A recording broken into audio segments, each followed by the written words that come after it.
परीक्षित ने श्री सुखदेव जी महाराज से दो प्रश्न किए। दो प्रश्न नहीं, प्रश्न एक ही कहा है लेकिन भाव दो कहे हैं। सुखदेव जी परीक्षित जी से कह रहे हैं, अतः पृच्छामि संसिद्धिं योगिनां परमं गुरुं पुरुषस्येह यत्कार्यं म्रियमाणस्य सर्वथा। जल्दी मरने वाले की मुक्ति का उपाय क्या है? अच्छा, जल्दी मरने वाले का भाव क्या होता है? मतलब किसी को पता तो है नहीं वो कब मरना है, यही तो जल्दी मरने का भाव है। हमें पता ही नहीं है कि हमारी मृत्यु कब हो जाएगी। अगला क्षण भी हमारा अंतिम हो सकता है। हमारे शास्त्र कहते हैं कि दो काम करते समय सदैव विचार करना चाहिए, अभी तो मेरी बहुत लंबी आयु है। कौन कौन से दो काम? पहला काम धन कमाते समय और अध्ययन करते समय मनुष्य को सदैव यही विचार करना चाहिए, अभी तो मेरी बहुत लंबी आयु है, अभी मुझे बहुत जीना है। वो ये भाव रखेगा तो धन कमाने में और अध्ययन करने में उसकी फिर कोई कटौती नहीं होगी, फिर किसी भी प्रकार का अपराध नहीं बनेगा, खूब खूब मेहनत करेगा। लेकिन ठाकुर जी की सेवा करते हुए, कथा सुनते हुए और नाम जप करते हुए, भगवत भजन करते हुए सदैव ये विचार करना चाहिए, अगला क्षण भी मेरा अंतिम हो सकता है, इस क्षण को भी पावन बना लो। क्या पता मैं आज सेवा कर रहा हूं ठाकुर जी की, कल मुझसे कोई अपराध हो जाए, ठाकुर जी सेवा ही ग्रहण ना करें। इसलिए जितनी सेवा करनी अभी कर लो, जितना नाम जपना अभी जप लो, जितनी कथा सुननी अभी जप लो, अभी सुन लो। ना कर्म को कल पर टालो, ना भजन को कल पर टालो, सब आज ही करो। हम लोग भूत भविष्य वर्तमान इन तीनों का हमने विभाजन किया हुआ है।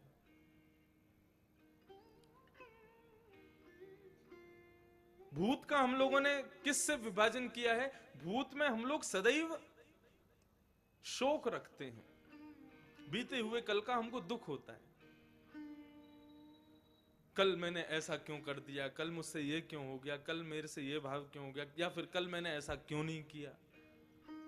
बीते हुए कल में शोक, सावधानी से सुनिएगा। और आने वाले कल का मतलब भविष्य का भय, कल क्या होगा, कल क्या होगा, कल क्या होगा। ये केवल आप लोगों के लिए नहीं, मेरे अंदर भी यही है। मुझे भी कभी कभी लगता है कि कल मैंने ऐसा क्यों नहीं किया, और कभी कभी अरे कल की कथा कैसी होगी, कल का उत्सव कैसा होगा, कल वहां जाना है वहां कैसे होगा। हम लोगों की स्थिति क्या हो जाती है, हम बीते हुए कल का शोक, आने वाले कल का भय, इन दोनों की वजह से अपने आज को बर्बाद कर देते हैं। भजन में कटौती हो जाती है, कथा में कटौती हो जाती है, सबसे बड़ी बात आपके चिंतन में कटौती हो जाती है। इसलिए बीते हुए कल का शोक मत करो। वाह,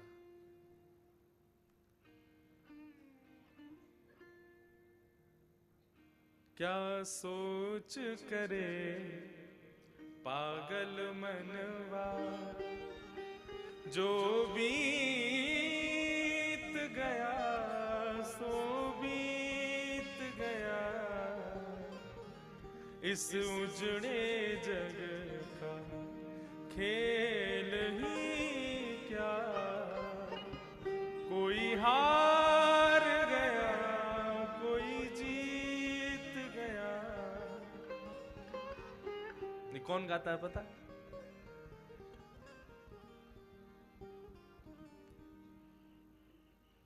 ये रावण गाता है कि मेघनाथ गाता है? कौन? रामायण में हमने सुना था, कौन कोई तो गाता है इसको।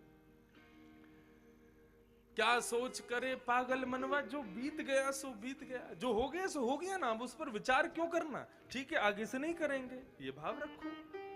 अपराध किससे नहीं होता? सबसे होता है। कोई संत बन जाए, कोई कथा वक्ता बन जाए, कोई महाराज बन जाए और उससे फिर कोई अपराध ना हो, यह भाव कभी मत रखना, सबसे अपराध होता है। लेकिन अपराध करने के बाद में उस अपराध का शोक नहीं मनाना चाहिए, ये भगवान कह रहे हैं गीता में।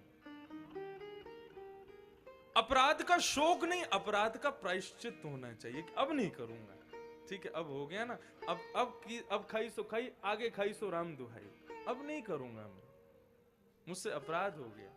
लेकिन उस अपराध के चक्कर में और सिर पर हाथ रख के बैठे हो और दुखी होकर के बैठे हो, क्या हो गया, क्या हो गया, क्या हो गया, अरे जो हुआ सो हुआ, छोड़ो उसको, आगे चलो। मेरा कहने का केवल इतना भाव है, अपने आज को बर्बाद मत करो, प्रत्येक क्षण बहुत मूल्यवान है। कालो न याता वयमेव याता, समय एक बार जो निकल गया वो लौट करके कभी नहीं आएगा, वो चला गया, अब उसको जाने दो, क्यों विचार करना उस पर। अपने आज को बचाइए, बीते हुए कल का शोक नहीं, सुख रखो, ठीक है, जो हुआ उसमें मेरी कोई भलाई देखी होगी भगवान ने, इसलिए मेरे साथ ऐसा किया, और आने वाले कल की प्रसन्नता रखो। बोले नहीं, कल भी मधुर होगा, कल भी अच्छा होगा। आप वास्तव में मानसिक स्थिति से हम लोग दुखी होते हैं, कर्म के अनुसार दुख तो होता ही नहीं है। भगवान ने दुख कर्म के अनुसार नहीं, मानसिक के अनुसार बना, मन के अनुसार। मन में सोच लिया आपने तो फिर वो दुख बन जाता है, उसको विचार ही मत करो। अपने प्रातः काल ही ऐसा मधुर कर लो, नहीं आज जो होगा सब अच्छा ही होगा, सब अच्छा ही होगा। बड़ी प्रसिद्ध कथा, सदैव विचार करो, जो होता है अच्छे के लिए होता है। एक राजा वन में गया शिकार के लिए, शिकार के लिए वन में गया तो वन में सारी सेना उसकी छूट गई, केवल एक महामंत्री साथ में था।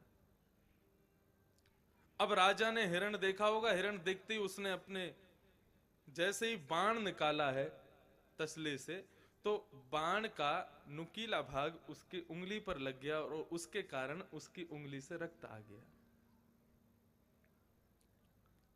महाराज जी ऊपर पधारे, यहाँ विराजे, जाओ यहां पधारे।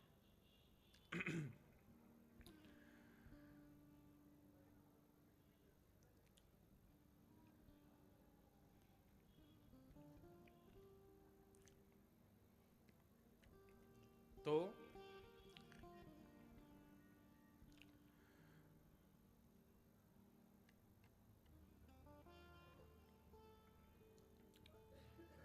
राजा ने जैसे ही वो वाण निकाला तो उसके अग्रभाग का नुकीलापन उसकी उंगली में लग गया। अरे नहीं,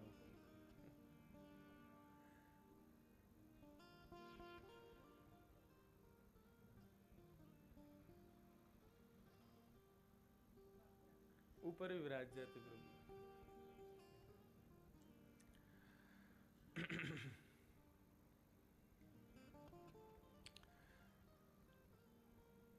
तो राजा ने जैसी बाण निकाला, नुकीले भाग से उसका हाथ कट गया और उसमें से रक्त निकलने लगा। और रक्त जैसे निकला, राजा देखते ही, अरे महामंत्री देखो मेरे खून निकल रहा है, देखो ना कितनी लग गई मेरे। महामंत्री बोला, अरे वाह, भगवान की बड़ी कृपा, बहुत अच्छा हुआ आपके हाथ में लग गई।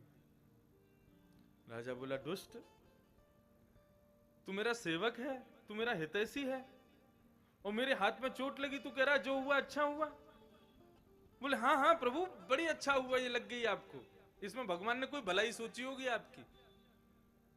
अरे शर्म नहीं आती, ऐसे बोलता है, इसको ठीक करने की वजह तू मेरे पे ये और कह रहा है कि भगवान ने बहुत अच्छा किया, निकल जा, तू चल जा यहां से, मुझे तेरी आवश्यकता ही नहीं है। चला गया। ठीक है महाराज, बड़ी कृपा आपकी, ठाकुर जी ने कुछ अच्छा ही सोचा होगा जो मुझे आपसे दूर कर रहे हैं। अच्छा, इतने में भी तेरा गुमान नहीं जा रहा, अब भी कह रहा भगवान की बड़ी कृपा। वो नहीं, कृपा ही है प्रभु, आप मान लो, आपके हाथ में लगी ये भी कृपा, और आप मुझे अपने राज्य से निकाल रहे हैं ये भी भगवान की कृपा। पकड़ करके ले गया और ले जा करके अपने सब सैनिकों को बोला, इसको बंदी बना दो, कारागृह में डाल दो। तो ठीक है। अब राजा ने अपनी मल्लम पट्टी वगैरह अपने उंगली की करा ली। बोले महामंत्री बड़ा बेकार बोलता, जो हुआ अच्छा हुआ। दूसरे दिन राजा फिर आखेट को गया, सारी प्रजा कहीं रह गई, अकेला राजा रह गया। अब अकेले राजा को प्यास लगी तो व्याकुल प्यास से कहीं घूमने लगा, तभी कोल भीलों ने उसको पकड़ लिया। अब कोल भील अपनी देवी को प्रसन्न करने के लिए किसी नर की बलि चढ़ाने का प्रयोजन कर रहे थे। उन्होंने राजा को ही पकड़ लिया, बोले राजा बढ़िया है, इसी की बलि चढ़ाएंगे। राजा को पकड़ करके ले गए, जल में स्नान कराया, 56 भोग पवाए, उसको एक पेड़ से बांध दिया। और कोल भीलों के जो स्वामी थे, जो पंच थे, उन्होंने आकर के राजा को देखा, बोले अच्छा यही बलि है? बोले हाँ यही बलि है देवी की। इसका शरीर देखो कहीं से खंडित तो नहीं है। राजा ने तुरंत उंगली उठा दी, उंगली खंडित है मेरी। अरे इसकी तो उंगली खंडित है, इसकी बलि नहीं चढ़ेगी, छोड़ दो इसको, जाने दो। राजा अपने वस्त्र समेट के वहां से भागा, लौट करके राज्य में आया। अपने में आते ही सैनिकों से कहा सुनो, उसको महामंत्री को खोलो। महामंत्री को मुक्त किया। महामंत्री ऊपर आया, बोले जी हुकुम करिए प्रभु। बोले भैया तुमने बड़ी बढ़िया बात कही, तुमने कहा कि बढ़िया हुआ मेरी उंगली में लगी, अगर उस दिन उंगली में नहीं लगी होती तो आज गला कट गया होता मेरा। बहुत बढ़िया कहा तुमने। बोले प्रभु बस कृपा है ठाकुर जी की। अच्छा एक बात बताओ, तुमने मेरी उंगली पर लगने पर कहा कि बहुत अच्छा हुआ कि आपको लग गई, लेकिन उसके बाद जब मैंने तुमको अपने राज्य से हटा दिया, मैंने तुमको अपने मंत्री पद से निष्कासित कर दिया, तो उसके बाद तुम क्यों बोले भगवान की बड़ी कृपा? महामंत्री बोला, बोले प्रभु सरकार आप जहां कहीं भी जाते हैं आपके संग मैं जाता हूं। उंगली कटी देख करके बलि आपकी तो बच जाती, मेरी चढ़ जाती वहां पर। आप तो बच जाते वहां पर, लेकिन मेरी बलि चढ़ा देते। बोले ये ठीक है, इसकी बलि चढ़ाओ। तो बंधुओं ये कहने को एक कथा है, वो बड़ी प्रसिद्ध कथा है, लेकिन इस कथा का भाव क्या समझे? हमारे जीवन में जो कुछ भी होता है आप उसको दुख मानोगे तो वो दुख है, लेकिन वास्तव में यदि आप ये विचार करो ना, नहीं ठाकुर जी ने कुछ अच्छा सोच के रखा है इसीलिए ऐसा हो रहा, होने दो, तो वास्तव में वो दुख नहीं रह जाएगा, सुख भी नहीं बनेगा, वो आनंद हो जाएगा। भगवान जो कुछ भी करते हैं उनकी विचारधारा से आप आगे नहीं जा सकते।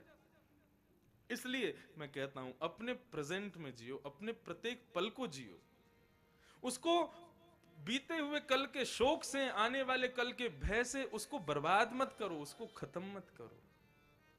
हमारा प्रत्येक क्षण अंतिम हो सकता है। मैं अभी कथा सुना रहा हूं, शाम के उत्सव में मैं रह भी पाऊंगा इसकी मैं गारंटी नहीं दे सकता।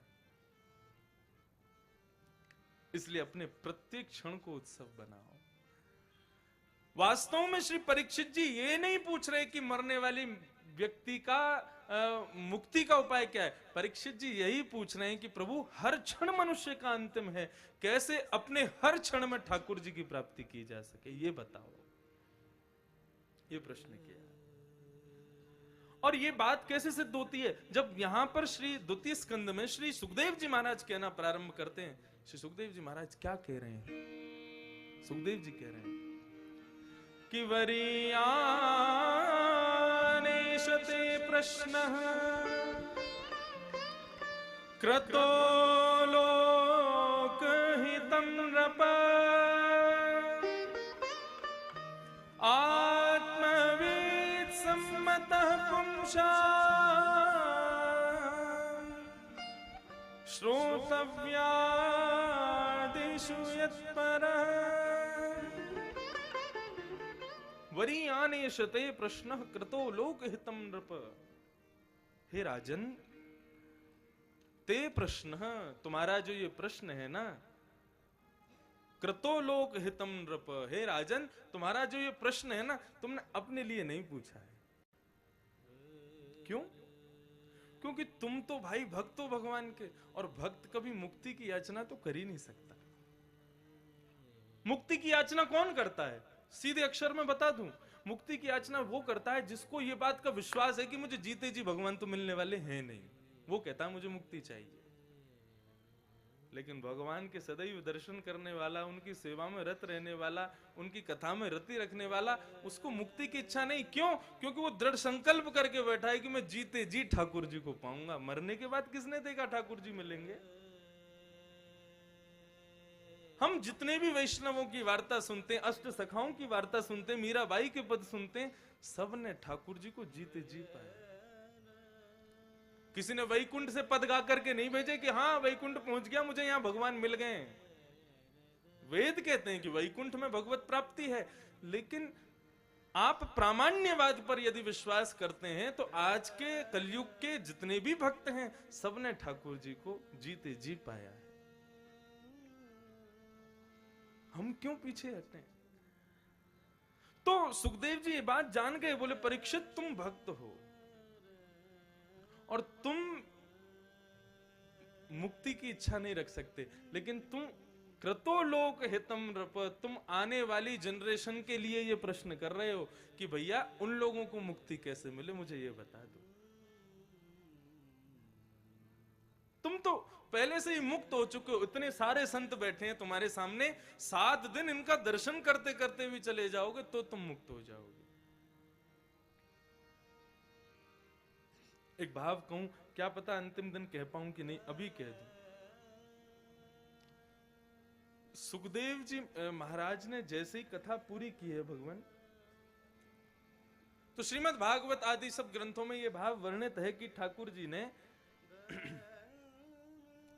जय हो जय हो जय हो जय हो, हमारे लाला के कर्णरंध्र को सदैव प्रियता प्रदान करने वाले गंधर्व श्री भगवती प्रसाद जी पधारे हैं, बहुत बहुत स्वागत है। जय हो। ऊपर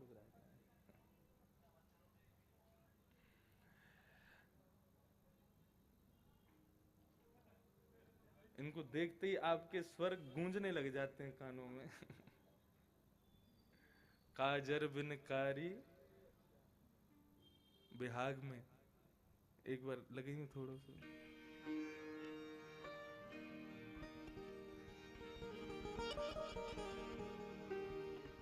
एक दो लाइन सुनाई दो आप, फिर कथा प्रारंभ करें। जल्दी एक माइक दे दो, फिर हमको संतुष्टि हो जाएगी, नहीं कथा भूल जाऊंगा मैं, जल्दी करो।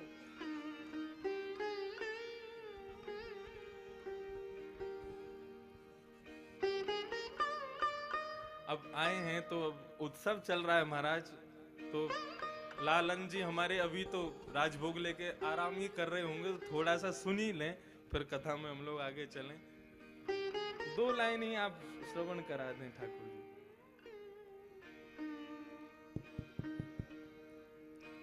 हेलो हेलो,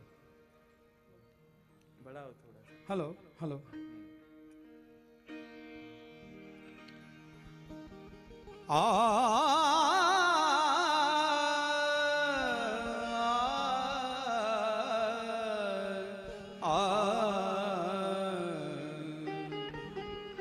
काजर बिना कारी तेरी अखिया,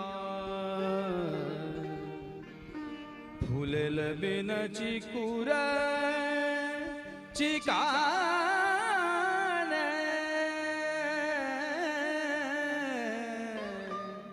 अधर राते बिन पाना,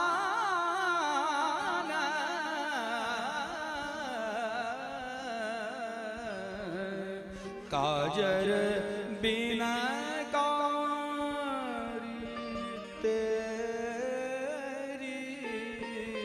अखिया, मज्जन बिन जोत दसन याछे, आभूषण बिना कैसी निकी लागे तू सुजान,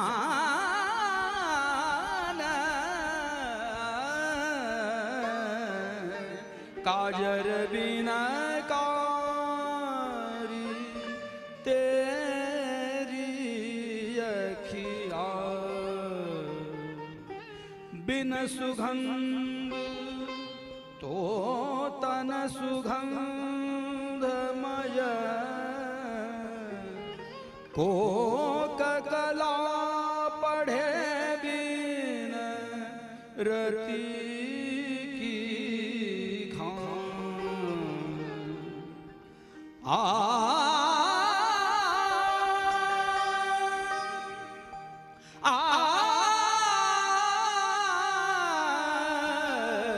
प्रभु कल्याण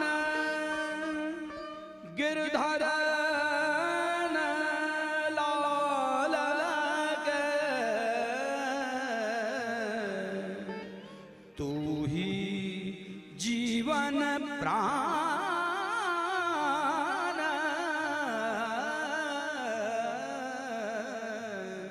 काजर बिना काली तेरी अखिया फूलल बिन चिकुर चिकने अधर रात बिन पान काजर बिन कारी तेरी अखिया।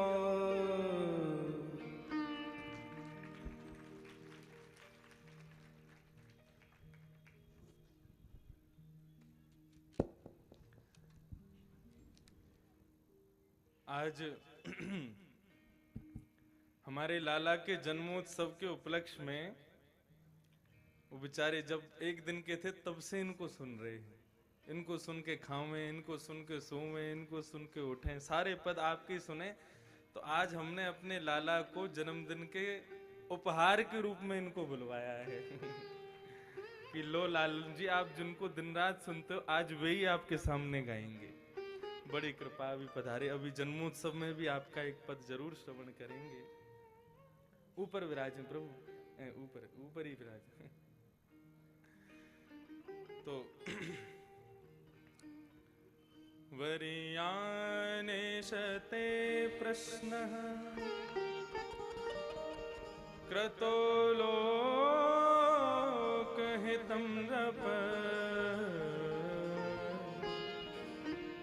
आत्मवेद सम्मत पुंसाम् श्रोतव्यादिषु यत्तर। भगवान को केदार राग भी बहुत प्रिय है। नरसिंह मेहता को ठाकुर जी कहते थे, भैया तो को जब कभी मेरी याद आवे ना तो केदार राग गा दियो तो मैं तेरे सामने प्रकट है जाऊंगा। तो इस प्रकार सुखदेव जी परीक्षित जी से कह रहे हैं, मैं समझता हूं कि आप मुक्ति की इच्छा आपको है ही नहीं। आपने जो ये प्रश्न किया है कृतो लोक हितम नृप, ये तो लोक हित के लिए आपने प्रश्न किया है परीक्षित। और जब लोक हित की आप बात ही कर रहे हो कि भैया कैसे मुक्ति पाई जाए, तो योगी नाम नृपनेणीतम हरे नामानुकीर्तनम। बड़े बड़े योगियों ने, बड़े बड़े सिद्धों ने, बड़े बड़े विमलात्माओं ने, शुद्धात्माओं ने निर्णय करके ये बताया है। क्या बताया है? हरि के नाम कीर्तन के बगैर मुक्ति कभी प्राप्त नहीं हो सकती मनुष्य को। बारी मृथे घृत होत बरु सिकता ते वरु तेल, बिन हरि भजन न भवत रही यह सिद्धांत अपेल। आप पानी को मत दो तो पानी में से भले ही घी हो जाए, जो कि कभी नहीं हो सकता, लेकिन भले ही हो जाए। आप मिट्टी का घर्षण करो तो मिट्टी में से कभी तेल नहीं हो सकता, लेकिन कहते हैं वो भी असंभव वस्तु हो जाए। ये दोनों असंभव वस्तुएं हो जाएंगी, लेकिन बिना हरि के भजन के आपको मुक्ति मिल जाए, ऐसा कभी नहीं हो सकता। बिना हरि भजन कभी मुक्ति प्राप्त नहीं होती। इसलिए अंत में अंते नारायण स्मृति, अंत में जिसने भगवान का स्मरण कर लिया, जीवन भर उसने कितनी पाप क्यों, अंत में कर लिया तो भगवत प्राप्ति हो जाएगी। लेकिन अब प्रश्न उठा कि भाई अंत में नाम कैसे आवे? Practice makes man perfect. आप जितनी प्रैक्टिस करोगे उतने परफेक्शन आ जाएगी आप में। चाहे वो रियाज हो, चाहे वो सितार वादन हो, चाहे वो कथा कहना हो, हर चीज में आपकी जितनी प्रैक्टिस होगी उतना ज्यादा आप निखर करके आओगे, उतना ज्यादा मजोगे आप। उसी प्रकार अंतिम समय में, अंतिम श्वास पर आपके मुख में हरि नाम आ जाए, उसके लिए आपको अभी से प्रयास करना पड़ेगा। जपात सिद्धिर जपात सिद्धिर जपात सिद्धिर न संशय, उसमें संशय मत करो, जितना हो सके जप कर लो। जिस प्रकार पहली बार कोई रोटी बनाता है तो कभी उसमें अफगानिस्तान का चित्र बन जाता है, कभी उसमें टेढ़ा मेढ़ा आड़ा कुछ भी बन जाता है, कभी बिल्कुल त्रिकोण बन जाता है। लेकिन जब बनाते बनाते बनाते बनाते खूब अनुभवशाली हो जाती हैं माताएं, तो एक कान से फोन पे भी बात करते रहेंगे, बनाते बिल्कुल गोल बनेगी फिर है। उनको वो कंपास की भी जरूरत नहीं होती कि पूरा काटे बीच में। शुरुआत में कई हमने अपनी बहनों को भी देखा कभी कभी, और कटोरी से लेके बड़ी वाली से ये काट के गोल बना के और सेक दी फिर। लेकिन जब अपने आप बनाते बनाते अनुभवशाली हो जाते हैं तो वो कोई भी काम आप करते रहो।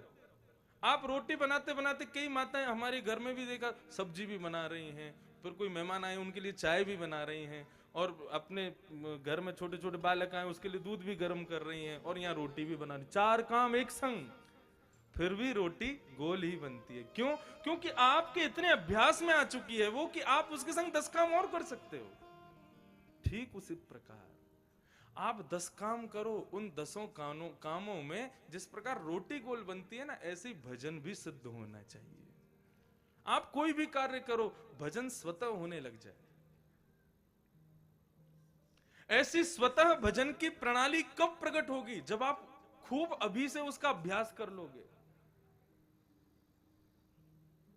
अभ्यासशाली होते ही भजन अपने आप बनेगा, करना नहीं पड़ेगा। देखो, करना पड़ेगा भजन तो अभी भी आप अभी भक्ति के पथ पर अभी अग्रसित नहीं हो। अपने आप होवे भजन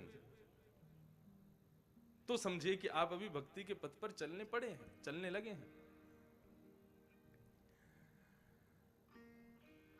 ठीक उसी प्रकार यदि व्यक्ति जीवन भर भजन करे तो ऐसा कदापि हो सकता है कि अंतिम श्वास में भी उसके मुख से भजन निकल आवे। लेकिन जीवन भर नहीं किया और विचार करे कब करेंगे, अभी तो जवान है अभी नहीं कर रहे, अब कब करोगे? बोले अभी तो भाई ब्याह भयो अभी थोड़ी करेंगे, अब कर लो। बोले अभी तो बालक भय अभी थोड़ी करेंगे, अब कर लो। बोले अभी बालक का ब्याह तो हो जाए फिर कर लेंगे। बोले अभी नाती तो हो जाए फिर कर लेंगे। कब करते हैं भजन? आंखों पे पड़ेगा जाला, नाक से बहेगा नाला, खुल्ल खुल्ल करते भाई चलेंगे, लाठी से पड़ेगा पाला, फिर करेंगे बेटा मुझे मंदिर छोड़िया, कथा में छोड़िया। मैं आपके घर आऊं और आप मुझको बढ़िया अपने बगीचे की माला, बगीचे की फूल तोड़ करके माला बना करके पहनाओ, तो उस माला को पहनने में मुझे बड़ा सुख होगा। भाई देख नई नई बिल्कुल फूलों की माला पहनाई है, और आप 10-5 दिन पुरानी चढ़ी हुई माला जिसमें थोड़े छोटे कीड़े पड़ रहे हो, गंध आ रही हो, दुर्गंध आ रही हो, ऐसी स्थिति हो जाए उस माला की, उसको आप मेरे गले में पहनाओगे तो पहले तो मैं पहनूंगा ही नहीं, यहीं रोक लूंगा। और पहना भी दिया जबरदस्ती तुरंत उतार दूंगा। भैया बड़ी कृपा आपकी, बहुत श्रद्धा, आपकी श्रद्धा को प्रणाम है, लेकिन ये माला मैं नहीं पहनूंगा, बुरा मत मानना।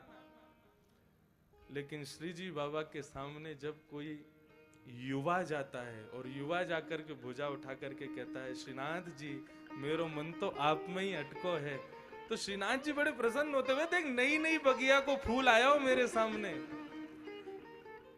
दांतन में ते खिस खिस हवा निकल रही है, आंखन ते दिखाई ना दे रो, लठिया पकड़ के चल रहे। ऐसी बूढ़ी अम्मा जीवन भर तो कभी आई नहीं श्री जी बाबा के सामने, और अंतिम समय में आइए श्रीनाथ जी कृपा करो, अपनी चरण प्रदान करो। बोले भैया जीवन भर जहां रही मैया अब वहीं रहे, अब मत आवे मेरे पास। इसलिए अपने संपूर्ण जीवन के, श्री प्रहलाद जी महाराज कहते हैं कौमाराचरेत प्राज्ञो धर्मान भागवता।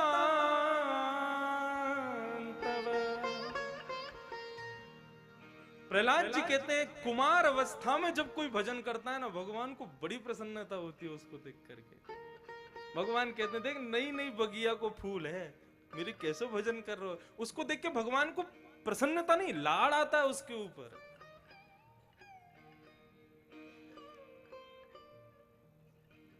युवावस्था से भजन हो तो फिर ऐसा हो सकता है कि हाँ अंतिम समय में फिर मुख से नाम निकल आएगा। क्यों? बोले भाई जीवन भर इतना नाम गाया है कि मुख से नाम निकलेगा ही। और बंधुओं एक और बात कहूं, यदि जीवन भर आपने भजन किया और अंतिम समय में आपके मुख से हरि नाम नहीं निकल पाया, आपने खूब कथाएं सुनी, खूब भजन किया, खूब कीर्तन किया, लेकिन इस बात को सुन के बिगड़ मत जाना, समझने का प्रयास करना, इसलिए कह रहा हूं।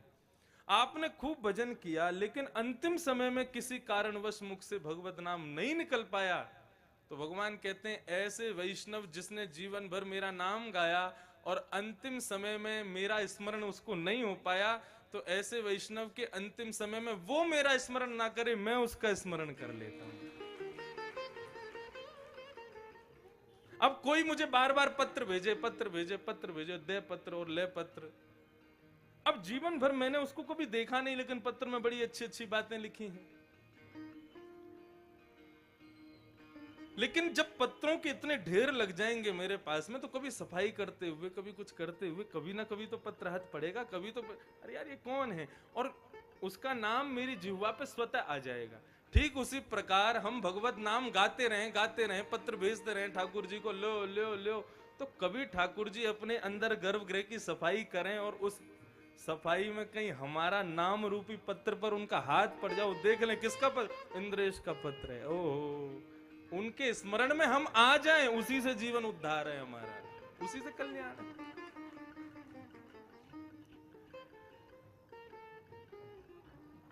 भगवत स्मरण, मेरा सुमिरन हरि करें मैं पावा विश्राम।